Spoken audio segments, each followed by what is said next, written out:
Hello guys, in this video I'm going to show you how to add photos and videos to the birth plan on the Pregnancy Plus application. But first of all, I just want to mention, please don't forget to subscribe to our channel, because at 100,000 subscribers we are going to show you all YouTube revenue statistics and growth strategy how to make money online. So let's jump into it. First of all, open the application on your device.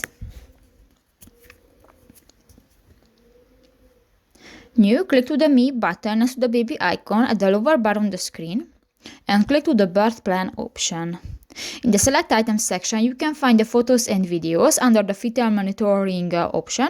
Click that and you can find different options. For example, I would like to have a video shot after birth, or I would like to have pictures taken after the birth. And if you want to add an item to your birth plan, just click to the plus icon and done.